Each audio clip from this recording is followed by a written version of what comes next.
Joining us in our kitchen for our live event. This is Alan Ogden, for all of you guys who haven't seen him before, or maybe you don't recognize him because there's something different about him today. So he's looking a little bit different than what you guys would usually see. So Alan Ogden, just so you guys, any of you guys who might be joining us live for the first time, he has a degree in pharmacognosy medicine or pharmacology. That sets him apart from a pharmaceutical practitioner in regards to the fact that he actually learns how to formulate medicine from plants, which is absolutely a phenomenal medium to learn. And he learned a lot more about how the body works and stuff as well. Pharmacists who I have so much respect for focus a little bit more on learning about the contraindications to the medication that they're taking, that they're prescribing, or not prescribing, filling, for the doctors who prescribe it, that is actually more petroleum based. So it's a very different education. He also has 4 degrees in nutrition, which also supports him being able to understand what the body needs to create balance and to do what it does best, which is to heal itself and to be healthy, which is really amazing. He also has a degree in energy medicine, which is really amazing because we do know that the atom is 99.9999% literally just vibing energy. So when we understand what science has actually now proven today, he was really ahead of the curve when he took his energy medicine degree, and at the time was called energy medicine because it was a little bit more acceptable than energy healer, which is what I call myself and certified in 3 years ago now? 3.5, something like that. Yeah. He also worked obviously in the pharmaceutical industry, in the medical industry, in many different aspects over 4 decades, right? 4 decades? Yes. 4+ decades. My son's turning 40 this year. Yeah, your son and me are the same age, so I keep track of that. It's incredible. So he worked in oncology, he worked in geriatric medicine, pediatric medicine, and actually did a phenomenal amount of work with women that were pregnant and successfully helped women birth incredibly healthy babies before he even knew what glutathione was, and all those babies were born with no autism, no ADHD, or any of those health issues that children are plagued with today. So he has a phenomenal amount of information and knowledge from being able to successfully do that. So I really consider him to be a phenomenal expert on so many different levels on what supports the body being healthy, and even supports the body creating healthy life, which is really phenomenal. So I'm incredibly grateful to welcome Alan Ogden into my kitchen. Thank you, and I'm incredibly grateful to be here because you know how to do all this stuff with technology, but prior to that, Harmony and I got together because she had a brain injury. She was suffering from a serious concussion, and I just met this girl. I really had a lot of sympathy for her, having had a near fatal brain infection myself.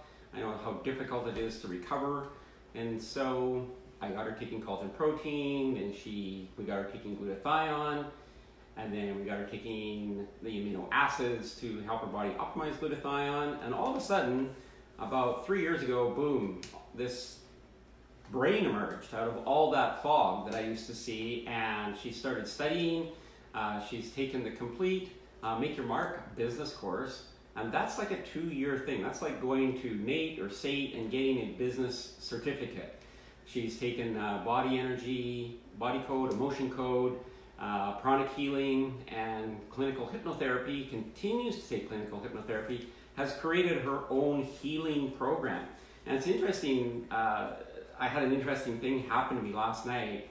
I met a doctor that I've known for many years, so knew her, it's a lady, knew her years ago, and then we had disconnected and really didn't have any reason to connect. We were off doing our own thing, having children, and I was running businesses and she was practicing medicine in a completely different province, and lo and behold, we ended up sitting beside each other last night at an event, and it was really kind of cool because after she turned to me literally and said, "Are you still doing energy stuff?" And I'm like, yes, yeah, as a matter of fact, I was like so taken off guard. She's like, well, that's something that I think and she's talking as a physician. She wasn't talking like, she's like, that's something that we really need to start paying attention to. She was thinking that I was still involved in pharmacy and had drugstores and all that kind of stuff. So she was still thinking that, you know, I was sort of part of that club or clique or whatever you want to call it. She didn't know that what I was doing now. And so she just said, we, meaning us as medical professionals, we really need to start taking that seriously, that energy stuff, because there's a lot of science now that's showing that, you know, your body and your mind and your environment and everything's really connected, and it seems like that's a piece that we've been missing. And I was so taken back, really, seriously. Like, this is your really archetypical, she was a beautiful person, and I know she had a wonderful practice too. I was so taken back, I hardly knew what to say. Like, it seriously took me, you know, that space of time, you don't really know how long it is, to recover and say something to her. But it was sort of the very first acknowledgement that I had. And I mean, she never said anything or comment back when I was taking energy medicine. We weren't really connected back then, but I don't even know how she even knew that I was involved in that practice. But anyway, it was really great to hear. And so two things led to the topic that I want to talk about tonight. There's actually two topics. First, we're going to talk about vestigiality. And me talking to her last night really led me to want to talk about vestigiality. And if you know all about vestigiality, of course you can, you know, just quit watching us. That'll be fine. If you've never heard of vestigiality, you might want to stay tuned. And then we're going to talk about a text that was sent to me by a lady who made this assertion that there are no such thing as a harmful fruit or vegetable. So her idea is that we all should be vegan and that everything in vegetables and fruits are safe to eat. I think that's a little bit ludicrous. Yeah. But, you know, everybody can have their ideas. There's people who think the planet's flat, so, yeah. You know. That's right. Now they're saying it's conical. Oh, jeez, are you serious? Yeah. I didn't know that was a thing. Yeah. Oh my goodness, wow. So the first thing that I thought about when you pointed that out to me was I was just thinking about, because I actually watched a movie on Queen Anne, and there was actually a scene where the one girl who wants to get the favor of the Queen and take out the current woman who has the favor of the Queen, she goes and collects a certain, you know, berry or something from the Sure. forest, and she sprinkled it into the tea, and it poisoned the woman and almost killed her. So I find it that I just automatically, that's where my brain goes. I know back in the day, they didn't have access to pharmaceuticals and all that kind of stuff. Everything in nature was used to nurture, to nourish, to poison, to heal, right, exactly. all of that, right? So Yeah. It makes sense that there are absolutely things in nature that can be very harmful. Yeah, there's things that certain insects will not go near because they know intuitively if they go near a certain flower or berry, it will kill them. And so anyways, it was really quite the assertion for sure. When I was taking my pharmacognosy, right, of course we were making things like digitalis, which comes from foxglove. Foxglove grows ubiquitously here in the Lower Mainland, in Stanley Park. You can walk through, there's foxglove everywhere. People put it in their gardens, you know, around with their bedding plants, because it is a really nice looking plant, not knowing that that is actually poisonous. We used to take that, and you would have to titrate that very, very carefully, or if somebody would get too much, they would have an immediate heart attack and pass away. So, you know, that's another example of something that's very, very damaging. And there are other things. Nightshade vegetables, for instance, can be very harmful to certain people. Tomatoes or tomato, depending on where you're from. Some people cannot actually go near them. And that's not really an allergy. That's the fact that it has a type of protein in it that their body doesn't have the enzyme to break down. And of course, there's ricin in different things that, you know, we're now becoming aware of, that ricin can be poisonous, especially in children. And even soybeans, soy itself. You know, back when I was practicing and we're doing pediatric medicine, the alternative formula for children at the time was Soylac or soy milk. And, it was very popular. Lots of people used it. And they discovered that if you use more than 4 grams of soy in a child, in an infant, per day, you're actually damaging their intestinal tract. And so, there's lots of things actually that are not safe in the fruit and vegetable world. So it was really an incredible assertion by this person that you could just, sort of go eat whatever you want as long as it's fruit and vegetable. And also her assertion that you can get everything you need. Yeah, so this actually ties into the idea of, being able to get all of the amino acids and protein that you need out of plants and other sources that aren't animal. And why is it that doesn't work? Because I know that there's people that are vegan and vegetarian and they're absolutely, aggressive about the fact that they don't need Yes. to eat animal at all, and they can get everything that they need for their body to be perfectly healthy. In fact, thrive beyond what meat eaters can. Right? And I find that to be very interesting because I know for myself personally, that's not an option for me. I've done raw, I've done vegan, I've done vegetarian, and not because... Did you try pescatarian? I haven't tried pescatarian. I also haven't tried being a breatharian or that's another. What is the other one where you live off the sun's rays? Oh yeah, that's right. Oh jeez. Yeah. Oh yeah, and then there's raw after 4. I'm serious, that's a thing. Wow. So there's so many different things that you can try, and I experimented when I was learning how to eat healthier, coming out of a household with a mother that was quite obese and didn't teach me how to communicate with my body properly. So I was just trying to see how my body would react to things. My son and I went vegan when he was about 7 years old for about a month, specifically because we wanted to just take a little bit of time to appreciate all the foods that the animals do actually provide for us. So it was actually a gratitude exercise.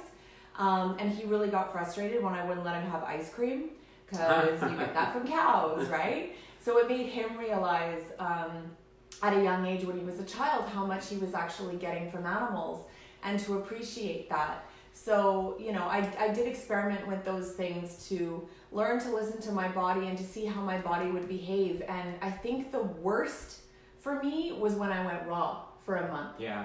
I was gas powered, and the day that I got to be off of it and have steak, my body was so happy. I was low energy and, like I said, gas powered because I can't handle really fibrous vegetables and stuff like that. I really, really struggled. So I know for me, my body is significantly happier. I'm also iron deficient, anemic, and all that kind of stuff. So I really like my medium rare steak. My nice. Well, let's just think about where we have the largest ever human experiment in veganism that has been going on for thousands of years in a country called India. So hundreds of thousands of people have been vegan. And if there was some science to be gleaned from that, it would be there. But unfortunately, the science that does come out of India indicates that there is no reduced risk of cardiovascular disease. There is no reduced risk of diabetes. They have actually in some cases higher rates of diabetes and cardiovascular disease. Now, sometimes that's just because the food isn't plentiful and they're more subject to illness. But if we look at just a huge map of the world and we see how many countries have literally tried to thrive and survive off being vegan over the years, it's not that you can't live your life as a vegan. You can certainly do that. But if you're living it thinking that you're going to be healthier, you're going to be more vibrant, you're on the edge of the bell curve. You're not. That's not the norm for people. There are people that can do that. There's a very interesting story about a very famous motivational speaker, big guy. You might have heard of him. You can put a name to him if you just think of a big guy, very popular motivational speaker who is vegan and literally almost killed himself. Had to go to a very special doctor to recover because he was actually diabetic. He was overweight and he could not change his state. And that's one of his things, was changing his state and helping people change their state. and he was practicing veganism, and he was killing him. So he found out that he actually needed to have meat protein in his diet. And I think if we look at our ancestors, I know maybe Amanda Gertson is on here or isn't, but the last few months where Amanda Gertson lives, it would be impossible for her to live take away the stores. Like, let's go back a while, go back a few years, not many, maybe 50, 60 where she lives. Before we had things like refrigeration and stuff like that, it's been about minus 40, I think, for like 40 days up where Amanda lives. And there's no possibility of growing fruits, vegetables. No. There's no such thing. So, you would store up what you could in the fall, and depending on what you were able to do there, you might have a little bit of vegetables into the winter. But by this time of year, you would have probably run out. So essentially, if we look at, so this lady also put in there that, meat, eggs, and dairy were just not meant for the human body at all. And if we had not had meat, eggs, and dairy, when people, just as little as 60, 70 years ago in this country, people would have been starving in the wintertime. They lived off eggs that they got every morning from their chicken. They lived off dairy, milk from the cow every day. They lived off, butchering an animal. That's what they lived off of. That's what there was to eat. And vegetables were very scarce, and fruit was non-existent. And so, if you look at that, I know there's a gentleman who does a diet called the Wild Fit diet, and he's studied all of this, and he tries to have you eat like the seasons, which is a rather tenacious, it's a very difficult thing to follow for that. But, he's followed that, and he's studied that for many years, and he's literally patterned out what our ancestors would have had to live on during certain times of the year. And, we get fruits and berries and all that stuff in abundance in the fall, and really that was to fatten people up, gorge themselves on fruit, gorge themselves, like you think of bears, you think of animals that hibernate, they gorge themselves on sugars so they can get through the winter. And of course they have a little different ability to do stuff, and they get to sleep, which we as humans don't. We don't get to sleep, we don't get to hibernate. But just the how adamant she was about how silly I was being in talking about having animal protein and diet. And I want to let people know, like, I am totally against the farming practices that are damaging to animals. But there are farmers that love their animals, they treat them correctly, they nurture them. I don't know if people saw the picture on Facebook of the young man with his cow that he's raised for 4-H, and they were sleeping together in a booth, I guess it was a booth. They were at a show, and they'd fallen asleep together there. And that young man loves that animal, right? Yeah. And that animal's been treated very, very well. So, it's not, the videos that you see on YouTube and stuff that does happen, but, there are people that really know how to take care of animals. Really, another really interesting thing, there was a very famous author, but her last name was Armstrong. She was adamant, she was an adamant vegan. She wrote books, she appeared on every show she possibly could until she almost died. And then she actually retracted everything she said and has had her vegan books taken off the market. Wow. Taken out of print because she almost died as well, trying to be a vegan. And so her, now she's supporting organic, sustainable, humane farming practices, and I think that's where we're going. I hope that's where we're going, is that we have... One of my girlfriends went through something quite similar and ended up becoming incredibly unhealthy and ended up hospitalized. And then when she wrote a post to all of her social media followers, because she's a raw dessert chef, they all, some people were like, yay, good for you, you have to do what you have to do to be healthy, and we totally support you. All of us really want to be healthy, and so we just want you to be here so you can keep feeding us your yummy recipes. Yeah, no kidding. Right. And then other people were like, how dare you betray us, blah, blah, blah. But she continues to be a raw dessert chef and put out absolutely amazing recipes, but she is a happy meat eater, and she takes care of herself, and she gives herself what her body needs. And she's really healthy. And she's very, very healthy. She's probably 125, 130 pounds, 5'3", very muscular, yoga instructor, the whole 9 yards. And she eats desserts and makes desserts every day, all day. Yeah, that's what she does. That's what she do, right? Yeah. She specializes in making really amazing, tasty, delicious desserts without it expanding your waistline. So if you guys are looking for something that's really cool, you can look up Sweetly Raw. And her stuff is really cool, and she's got tons and tons, years worth of stuff. She's got cookbooks and all sorts of great stuff, and uses all natural sweeteners, and everything is raw, so nothing is baked in the oven, which is really interesting. But if you want to look for some healthy sweet alternatives, it's really cool. But I think people make the assumption that when somebody is representing a specific genre, instead of realizing that they're really smart marketers and they've laser targeted their avatar or their target market, and they're just specifically going with that, they just make the assumption that that's what they're doing with their lives, and so anything outside of that can be a betrayal. Yeah. So that kind of leads me right to my next topic, which Before you go to the next topic, Okay. Amanda had something to say since you were talking about her. Okay, cool. She said, we've mastered canning and freezing almost everything. Still have potatoes and carrots in a cold cellar from our garden. So obviously, being where she is, if you're really smart about it, you grow all your stuff in the spring and summer, and then before it gets cold, you can and you freeze and you put everything away so that it's all stored so that you can actually have food over the winter. That's how it used to be done. That's how it used to be done, yeah. And then before that, it wasn't. A root cellar was it. And when you ran out of the root cellar, you were out, and for sure. So, it's great.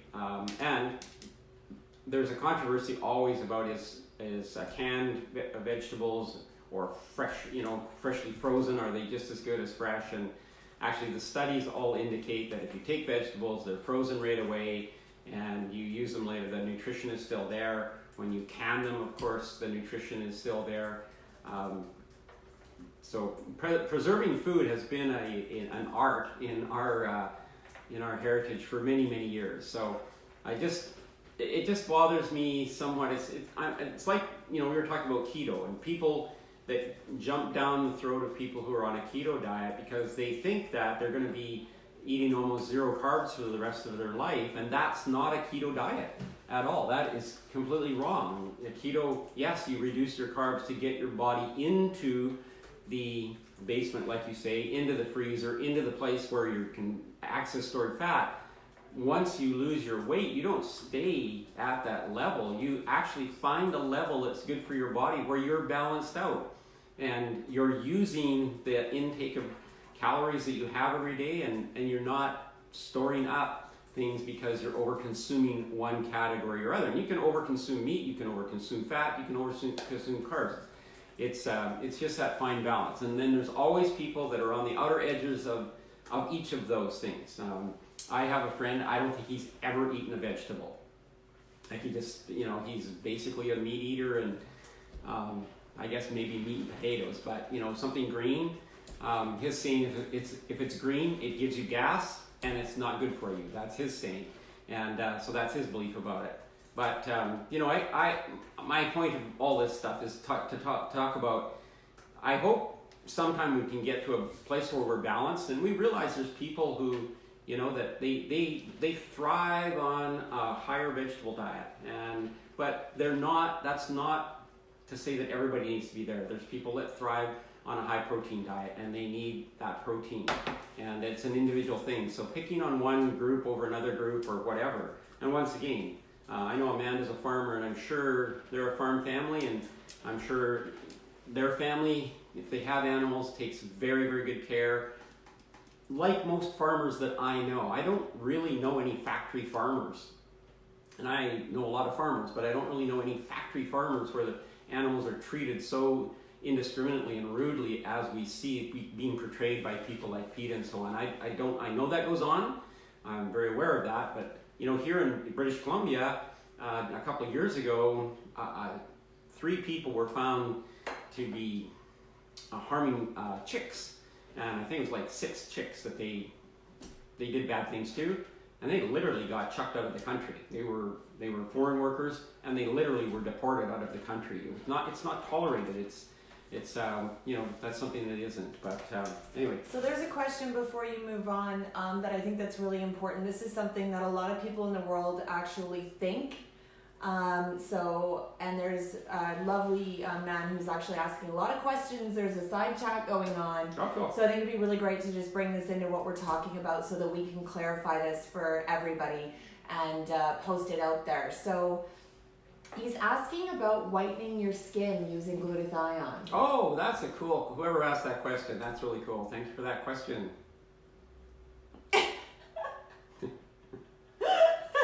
That is the greatest. That is one of the greatest marketing campaigns that ever has been unleashed on the world. Seriously, it is so deeply embedded in certain cultures that scientific studies cannot unroot the idea that using glutathione cream will lighten or whiten your skin. Now, what glutathione cream will do is make your skin healthier. It will reduce wrinkles. It will tighten your skin. And it will actually probably smooth out the color of your skin, but it will not lighten your skin. So if you are from a country that has dark or darker skin, you can slather on all the glutathione that you want. And it's really interesting. I see these advertisements in different countries, the Philippines, places like India, places like that, and they show this person's face, and here they were before, and here they are 38 days after, and their skin has gone 3 shades lighter or whatever. That is complete Photoshop. That is complete nonsense. That does not happen at all. It just doesn't happen.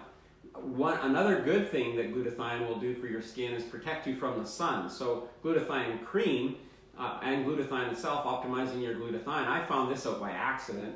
I'm very light-skinned, Scottish, Irish, English background. There's hardly a cell with melatonin in me, and melanosomes. That's what I'm thinking of. I hardly have a melanosome anywhere to release melatonin to give me dark skin. And there's my tan right there. You can see it, right? Yeah, he's got a couple of spots with some hyperpigmentation going on, but he's generally got pale. Yeah. As a matter of fact, I was out running in Hawaii one time, and there was these 2 old guys kind of shuffling down. They're coming towards me, and they were about every 40 steps they take a puff of their inhaler, and they get like 10 feet from me, and the one guy yells at the other guy, "Now that's white, man, that's white." He was talking about me. Yes, he was talking about me. But I started optimizing my glutathione for health reasons. I was in Hawaii. We went for a walk early in the morning. It was beautiful. Walked down the beach. Then we met some people, and of course got delayed. And then there was this shop that I like. I don't know if anybody knows Tommy Bahama, but I really like Tommy Bahama clothes. And I found a Tommy Bahama shop, and I was in there. And we were doing our thing, and then we found a Tommy Bahama restaurant, and then all of a sudden it was like 2 o'clock in the afternoon, and we're walking back, and the beach did not have one piece of shade, not anywhere. There was nowhere to get shade. So I walked for 2 hours in blistering Maui sunshine, thinking I am done. My holiday's over. I am going to be so burnt, so fried when I get back to where we were staying. And lo and behold, I turned red, but I did not hurt, and it did not ruin my trip. And I was so grateful. So I will tell you what I did that night, though. I made my own glutathione cream that night, and I actually put it on the most red spots on my chest and shoulders and face and whatever. Just made like a paste of it and let it sit there for like 20 minutes, and then I washed it off in the shower. But glutathione will actually help your skin prevent sunburn and recover from sunburn. So that's one thing glutathione cream. Lightening your skin, I assure you I'm no whiter after that event. I can't tell you specifically where he's from, but his name is Rajesh Kumar, and he was saying that he's been using a particular product that has whitened his skin by 3 tones. And he said he'll send us photos so that we can see. And we know that when it comes to sun damage, what happens is the body actually produces more melanocytes as a result of trying to protect the DNA. Because if your DNA gets damaged, then it leads to things like skin cancer and stuff like that. So every time you have a tan, it's actually sun damage. Your skin's trying to protect itself.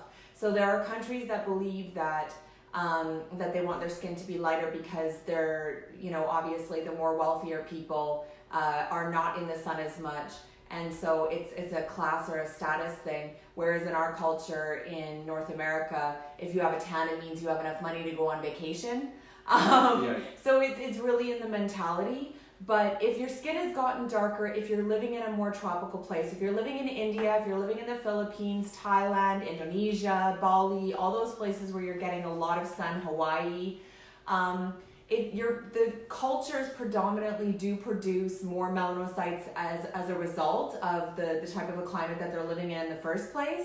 But obviously, if you're spending more time outdoors, people who actually do have darker skin, because they produce so much melanin naturally, they can get hyperpigmentation significantly easier. It's like the melanocytes are working so hard that it's easy for it to actually get overworked and go awry or be damaged. Whereas somebody who's, they call us white even though we're technically pink, we're not producing as much melanin, so it actually takes a lot more sun damage for us to get hyper or hypopigmentation, which is lack.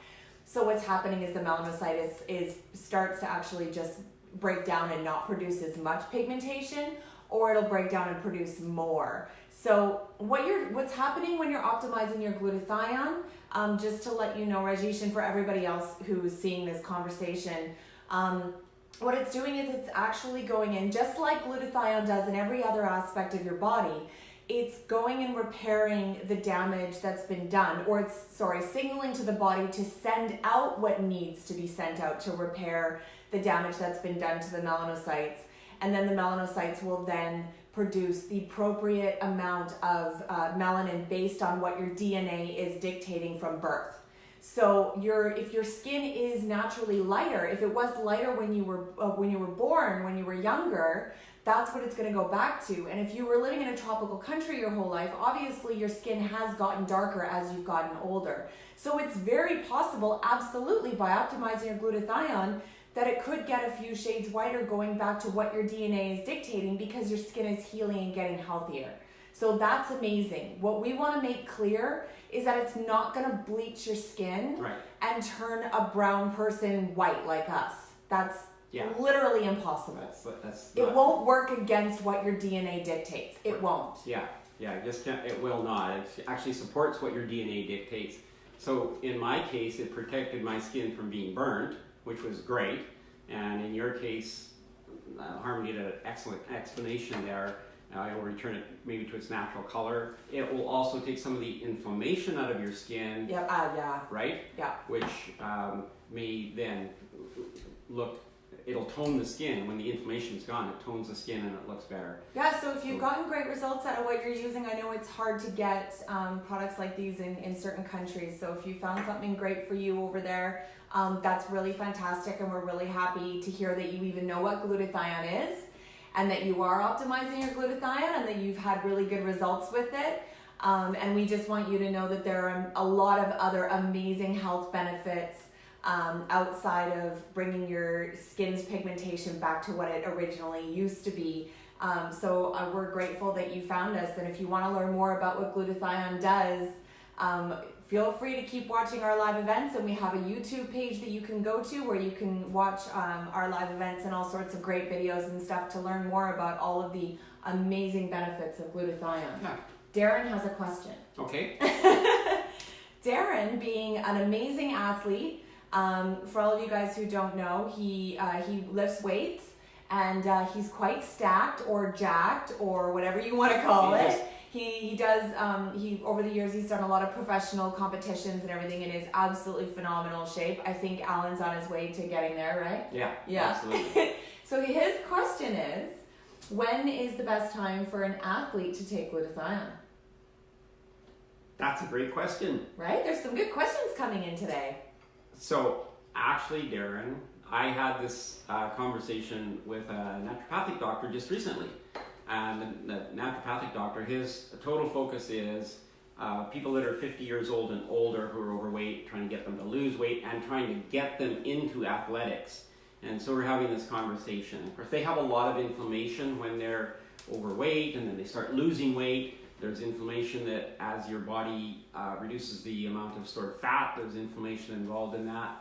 And they have a lot of what's called sensient cells. So cells that are still in their body, they're dead, but zombie cells. They're zombie cells that are causing inflammation. My favorite kind of cells. We got zombie cells.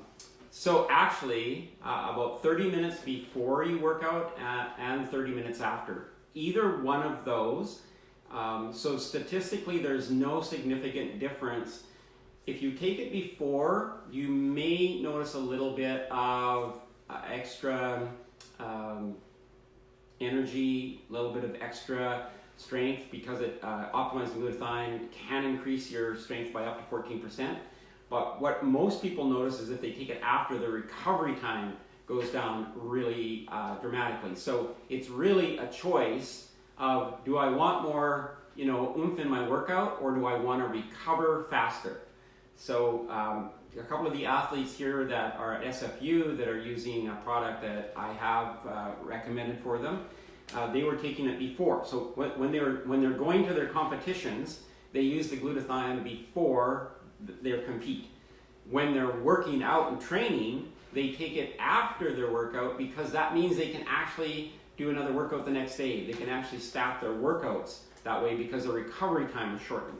So really it depends on what it is you are trying to achieve. He's going recovery. Oh, recovery, then it's after, absolutely. Within 35 minutes after your workout, have your amino acids optimize your glutathione. It's wonderful. And I am living proof of that. So I had an amazing workout on Friday with a group of people. Then on Saturday, I had another really, really amazing long workout,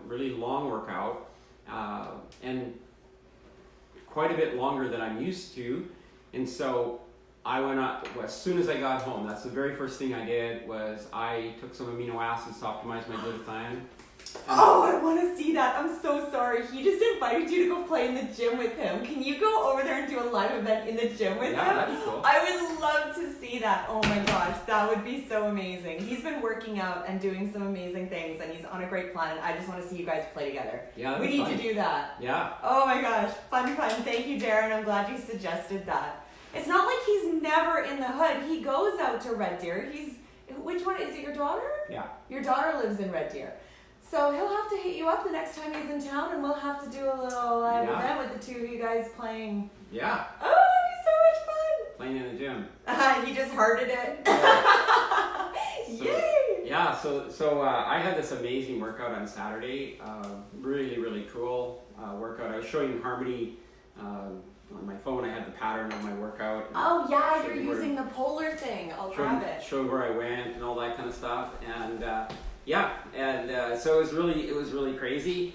I got home and I'm like, okay, I want to recover. I don't want to be sore from this. And I took my glutathione, and I could have went out and did the same thing the next day, exactly the same thing the next day. So it's really cool. Tell them about what you're using. So this has a watch and a strap, but yours just has the strap because it's the updated version that has an app, right? It has an app, and it just goes to the app. So this is a special polar strap. These are actually more accurate than the arm, the things that you wear on your arm, because they have a longer surface area. That's really what it is. It's not that these aren't accurate, the ones that go on your wrist, like Fitbit and whatever, they do give you some information, but this has a strip that literally covers your whole chest. So if you've ever had an EKG or something like that, you know that they put key points, electrical tabs in different spots. And this is literally meant to cover across your chest and cover those keys. So your vagal nerve, your heart, and the corresponding sympathetic nerves over here. So it's meant to cover the whole thing, and it reads out. And so I have this app, it's on my phone, and I wear my strap, and then I have this thing in my ear, and this lady talks to me all the time as I'm doing my workout, which is really cool. telling you do this, do that, do this more, do this less, whatever, to keep your heart rate in certain And it keeps you it kept you the whole time within like a very specific range, right? 140 to 160, was it? Very specific. Well, it wasn't that high for that workout because it was a long workout. So today's workout was actually 140 to 160. Okay. That one was under 140, between 120 and 140 for my heart rate. Oh, that's right. Okay. It was really cool because you could see, like because you were saying it was telling you to go faster, slow down, faster, slow down, and you can see when that was happening. When he would drop too low, it would tell him to go faster, and then he would go up, and then he would go up too much, and then he'd be like, nope, slow down, and you could see the yo-yoing going on. So it's amazing just how effective it is to use something like that, tracking it, because it really kept you within that range. And it's instant. It's instant, right? So I was doing some stairs. I was running up and down some stairs, and by the time I'd get to the top of the stairs, she'd be screaming at me, slow down, slow down, slow down. And anyway, it was a lot of fun. It was a lot of fun. So those trackers are really cool. The Fitbits are really amazing because they give you all sorts of tracking information. The Polar one is really good if you're looking for heart rate. I have one on my wrist. It's the shape of a leaf. And it's actually called a leaf, and it comes with an app, and you just double tap on it and it syncs with the app. And it tracks your sleep, it tracks your physical activity, it tracks your hydration, it tracks, I'm trying to think of everything, steps, and then it has all sorts of meditations and stuff like that you can do, and it'll actually track your percentage of how susceptible you are to stress, which is really amazing, based on your physical activity, how much you're meditating, how hydrated you are, all of that kind of stuff. And for women, it actually tracks your cycle and everything like that, so that you can be in touch with that as well. So there's all sorts of amazing things. I actually did a chakra meditation this morning using my Leaf app, which was really cool. So it's really good for those of us, because we're talking about stress all the time and what we want to do to minimize stress, because glutathione obviously is something that supports reducing inflammation, and stress is one of the biggest reasons why we have inflammation in our body. So and I've never heard of an app that does this, or awesome. Any kind of fitness thing that does this, actually tracks how susceptible you are to stress. I've never heard of that either. Isn't that amazing? It's really awesome. Yeah. Because actually the doctor that I mentioned at the start of the show that I was talking to, she said to me, we're coming to the conclusion, so this is a medical professional, we're coming to the conclusion that actually stress is likely the leading cause of disease. And I'm like, yes, I would agree with that. I think it actually is the leading cause of disease. Stress is the leading cause of disease. But anyway, so... One more question from Darren. He wants to know how many grams he should be consuming after the gym. At least one. Just one? Well, so a gram of glutathione is actually, your body holds about 10 grams of glutathione. When you go for a real big workout like you've done, it's going to use at least 10% of that glutathione. So then you want to replace that. So at least a gram. You can take more, but it would be at least a gram of. I took 1.6 grams actually of the amino acids after my workout. It's a scoop, measured, done, and it's really easy. But that's just kind of the measure. So we really love the GSH complex, specifically for people who are looking to put on lean muscle, because of the fact that it's a whey isolate that actually allows you to optimize glutathione. It's also giving you the other precursor amino acids to support lean muscle as well. So I actually take the immunity every day, but I also, after I've drank that from my water bottle, I put these in my water bottle and I drink those as well. So I'm taking this while I'm working out and drinking it, and then as soon as I'm done, I drink these for my recovery. So I'm kind of doing before and after. And I find actually ever since I started taking the GSH complex, I haven't had to think about my waistline.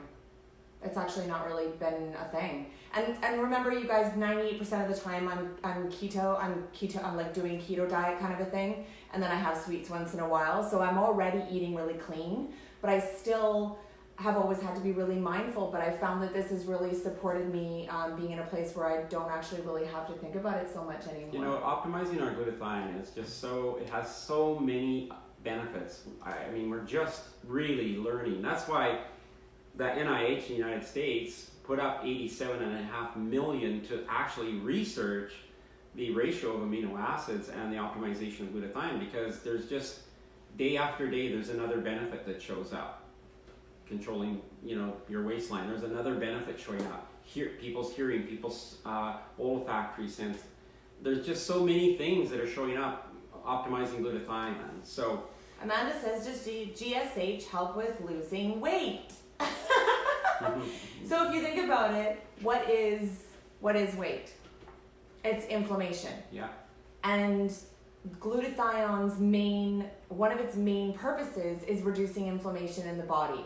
So absolutely, it makes a big difference in supporting your body to be able to reduce the inflammation as a result of toxins, sugars, whatever it is that you're putting in your body that is actually causing the inflammation. For sure, if you're wanting to release weight at all, I don't think that you do, Amanda, though. You're quite slim. So you might be asking for somebody else, because I saw you in the dress you made the other day and you look quite slim. Yeah, you look good. You look good. She's an amazing seamstress, by the way. She was making all sorts of great dresses for herself and for her kids, and they all look so adorable. It's so cute. I don't know if you saw the stuff she was making. Yes. So fantastic. But yeah, anybody that's looking to release weight, we absolutely recommend this as a part of your regime. And then, of course, the keto product is absolutely fantastic for supporting your body actually going into ketosis and releasing fat stores. So, I know I titled this Vestigiality. Yeah, there's been so many questions. So what Vestigiality is the mystery of disappearing genes. So we're just cover this really quickly. Humans at one time in their evolution could actually make vitamin C. We no longer can make vitamin C. The genetic code for manufacturing vitamin C has lost forever from the human genome. We don't know where it went. We have no idea where it went, but it's gone. We have evidence of vestigiality in other areas of our body. If we think about it, who knows what our tailbone is for? Who knows what our appendix is for? We have these little pieces and parts of our body that at one time must have played a role or they wouldn't be there.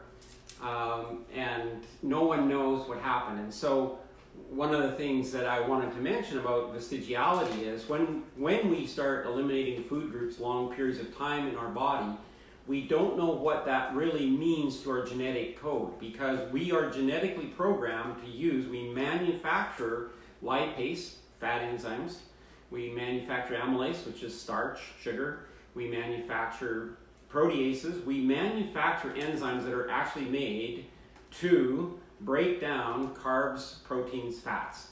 And so by eliminating certain things, we don't know what that would mean long-term to our genetic code. We do know that when we substitute something that our body does naturally, and there might be a reason for that. For instance, there are a lot of men who need to supplement with testosterone because their body has lost the ability to generate enough testosterone. But we do know that if you do that in a person who can make testosterone, you will lose the genetic signaling mechanism to manufacture testosterone. Yeah. Back to Rajesh, was that his name? Rajesh. When you're using a L-glutathione or an exogenous glutathione, you're signaling in your body, you're sending your body a message to shut down the genetic signaling mechanism to manufacture glutathione in your body. Everything that Harmony and I work with here is something that supports what your body already does. We're not going to give you and recommend stuff to you that is pushing your body or replacing something in your body or whatever. It's all stuff that this is the way your body does this, so we're giving you the ingredients. It's like you want a cake, we're going to tell you the ingredients that gets you the cake. That helps? Okay, so really quickly, the product that he's talking about has glutathione and acetylcysteine and cetriaglutathione, so that's really important to speak to. Yeah, so cetriaglutathione is a high quality Japanese product. It's actually exogenous glutathione, so it's something that we talk about, cetriaglutathione. is something that will replace your body's natural ability to produce glutathione, and you will need more and more of it over time because your body will slow down its production of glutathione. N-acetylcysteine actually works basically just in your liver, and you store about 50% of your glutathione in your liver, so they're delivering one amino acid out of the 3 that you need to actually produce glutathione. They're delivering the cysteine, hoping that there's enough of the other amino acids floating around in your body to actually produce glutathione. Glutathione is actually a drug in Canada, and the reason it's a drug is that short-term therapy. We use N-acetylcysteine for people who are overdosed on alcohol or drugs to actually encourage the production of glutathione in the liver and hopefully save their liver from further damage. So it has a specific purpose. It's not meant for long-term consumption by the human body. As a matter of fact, your body treats it like a drug after a while because it is. It's that N-acetyl-L-cysteine. The acetyl part is a drug, and the same as acetaminophen or aspirin, acetylsalicylic acid. So that acetyl molecule is actually attached and it makes it into a drug.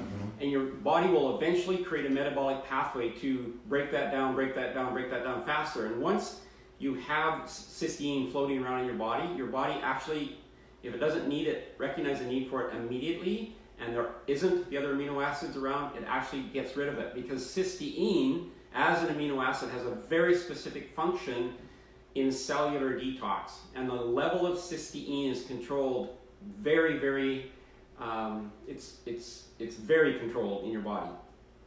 It can't go above a certain level, can't go below a certain level, or your body starts looking for it. If it goes above a certain level, your body starts to get rid of it as fast as it can, because it actually will interrupt the body's ability to detox itself. So I've never supported the use of N-acetylcysteine, putting the molecule cysteine in our body in any way, shape, or form. It's like an incomplete protein. It's like aspartame, which is 2 incomplete proteins stuck together to make something sweet. Once those get in our body, they're actually foreign. We don't know what to do with them, and they long-term cause damage. The other big thing that's really important That's to know. what leads to vestigiality.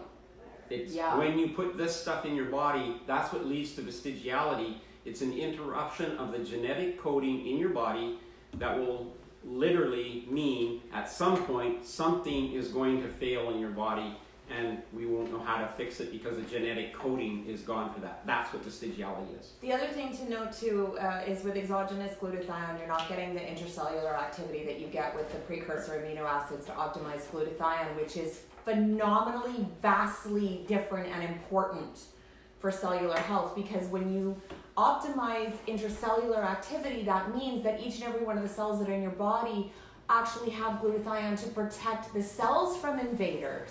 Yes. Which is huge. And just so you know, this has been something that's been studied in Canada. It was widely supported by the government. Actually, $100 million was invested by the Canadian government in the research into glutathione. So using N-acetylcysteine, using L-glutathione, using these things, and out of all that research actually comes all of this information. So I'm not just sort of making up stuff or saying Absolutely stuff, not. right? I want you to know that this is 1978.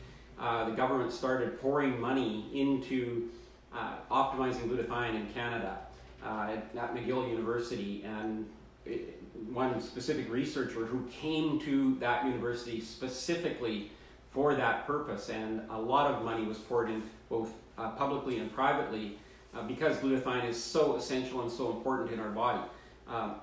Just to jump ahead, 50, 60 years, now there's a group of scientists that have petitioned the FDA in the United States to make optimizing glutathione using amino acids literally a part of medical protocol. In other words, you go to the doctor and you have a chronic ailment of some kind, a chronic illness. That's one of the things they want included as the protocol for chronic illnesses is optimizing glutathione using amino acids. So not using glutathione, not using L-glutathione, not using N-acetylcysteine, but actually using the amino acid formulation. Lots and lots of research, many, many clinical trials.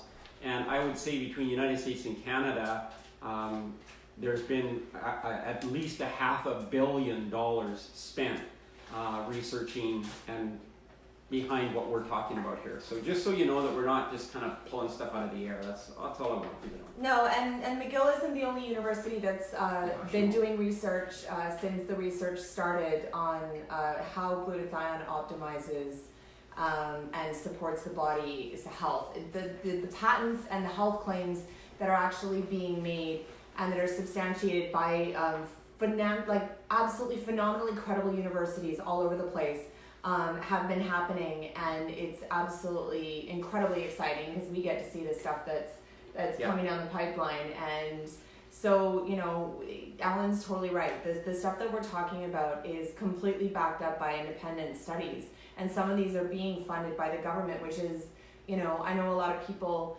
are completely focused on the pharmaceutical companies and how they're the big bad, and the government's, you know, completely focused on that, but it's actually not true. They do realize that nutraceuticals and natural products, you know, are the future, and people are making a lot of noise, and we're voting with our dollars, and there is a lot of money that is actually being put forth. And, you know, for all the things that people say to speak out against doctors and, you know, the medicinal world, you really have to stop and take a second and realize that everybody that goes to school to become a doctor went to school to save lives. Yeah, that's right. They went to school because they love people, and they are healers just like Alan and I are, and they want to save lives. And listen, we've made such tremendous advances in trauma care, in surgeries. There's just been tremendous advances in medical care. It's our understanding of the human body that actually has lagged behind.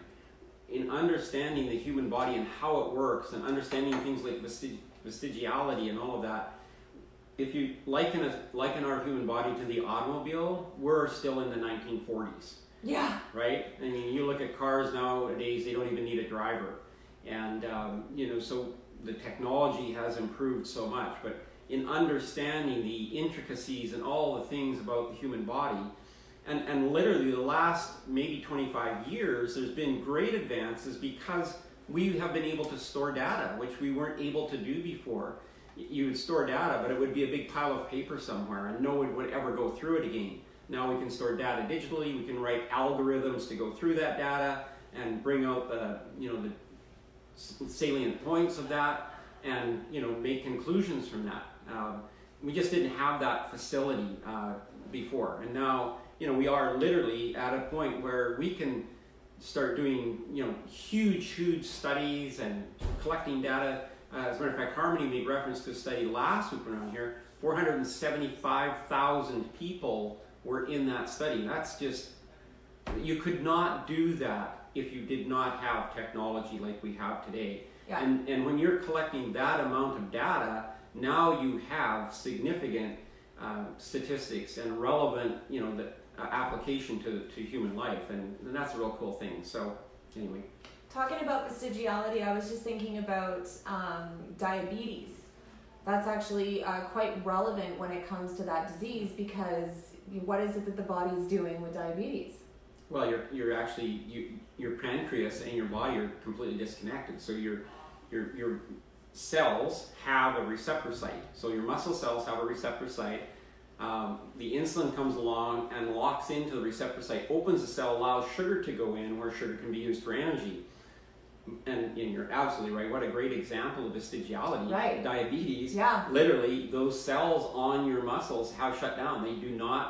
They're not open any longer. So the genetics are gone to recognize your own insulin, right? And it's kind of a difficult situation, because when we give you fake insulin from a pig or wherever it comes from, synthetic insulin, or even if we were to give you human insulin, that's not your insulin. That's somebody else's insulin or Humulin or whatever, and it might reduce sugar temporarily in your body, but the problem still exists, which is your body cannot recognize your own insulin, and that in itself is what's causing significant amounts of damage to your body. So while we try to control the sugar level and keep the sugar damage down, you know, managing diabetes becomes a lot more than that. So unlocking, reconnecting to those genetics, unlocking those receptor sites, and that literally can be done when we start optimizing glutathione, when we start doing some of these things that are missing in a diabetic patient. We see the restoration of some of those things and dramatic improvements in that disease and how it expresses itself in the human body. My brother is a really great example of that. Yeah, absolutely. Well, I have actually two, my brother and a friend, and my friend is just my age. He was literally on his way out, and we got him on a program. He's lost about 30 pounds since Christmas. Went through Christmas, lost weight during Christmas, but he's lost about 30 pounds, and he's off. He was on 7 medications, which included high blood pressure, all the other things that go along with diabetes. Yeah. And he's now off of those things because his diabetes is his body is actually, it's not what we're giving it, his body is healing itself, which is what it does. When you give it the nutrients and the things that it needs, that it's missing, the body heals. So we're not healers. We're not giving you stuff that heals. We're giving your body things it's missing, it's looking for it, would love to find them, and use them to heal itself. We all know that when we cut our finger, we don't ever think about, oh, I've got to put another layer of collagen and I got to find the vitamin. We never think about it. And that's the way our body should work. But unfortunately, that doesn't happen, right? Yeah. Because we don't have the nutritional components there to initiate those things. So. And okay, speaking to the statement that woman made about how we can get everything that we need out of our fruit and vegetables, or even just our food sources, why can't we optimize our glutathione by just getting stuff out of the fridge? That's an awesome question, and the limiting factor is the amino acid cysteine. Once again, here's another part of vestigiality. We, as human beings, no longer have the ability to absorb the amino acid cysteine. So that's the essential component, becomes the limiting factor in the manufacture of glutathione in our body.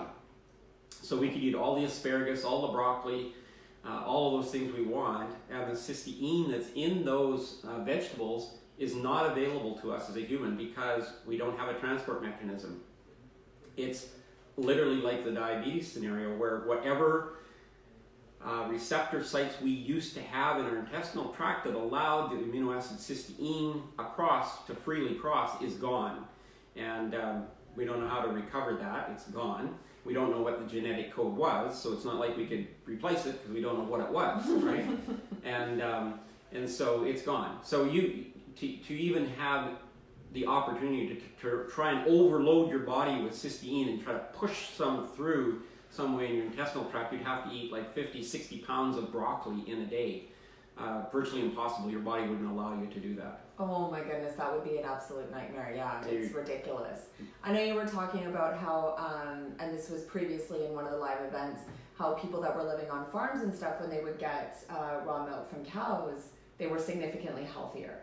Yeah, because in raw milk, if you go out and literally drink the milk directly from the cow within 20, 30 minutes, the cysteine is active. It hasn't degraded yet. So cysteine is degraded by light, by heat, by violent shaking. So before it's, mixed in any way, or the butterfat's taken off, or whatever the milk, however it's handled, before that. So if you get literally raw milk from the cow that's less than half an hour old, it will have active cysteine in it still. It's one of the reasons why when calves are born, they need to feed right away to get their immune system from the cow. And if they don't, the calves will die because they don't feed right away.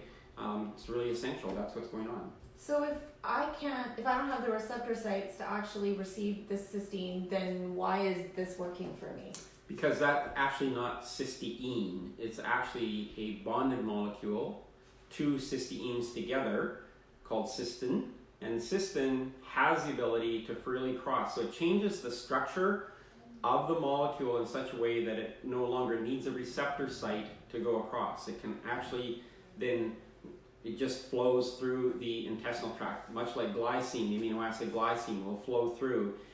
Because of its structure, there's nothing to, it's actually both hydrophilic and lipophilic. In other words, it will absorb in fat or water, And so it doesn't matter what it runs into, it will actually pass into the body. And once that gets to a cell membrane, that bonded molecule immediately is broken apart. Once again, genetics plays a role in this. You have to have a genetic recognition of that molecule. It breaks it apart. It releases sulfur and a methionine, so selenomethionine is released, which is the trigger mechanism for making glutathione. So it's So go back 2 seconds. I just want to recap with this. So one pronunciation makes me sound like I have a stutter.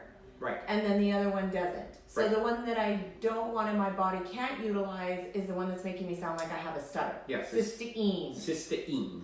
And it almost sounds like you're saying it by accident, like you're just adding something to it, you know what I mean? So just cysteine is the one that's it's double bonded and it's allowing the body to actually receive it, which is in this product, which is absolutely amazing. You know, sometimes in science we make things so complicated you can't say them or understand them, and then yeah. you know, it comes to something as important as cysteine or cysteine, and we make them almost identical, and would be nicer. So people are so confused, right? Exactly, right. And it's so funny because actually when you're talking to people that lift weights and stuff like that, when I talk to them, when I mention glutathione, they're like, oh, so like glutamine or like glue whatever, and it's like, oh, I probably have it in my protein powder because it sounds like one of those things, because so many of the things are so similar, right? They get confused. Yeah, one of the, you know what, you have cysteine, and if you read the label of the whey protein, it will actually say cysteine.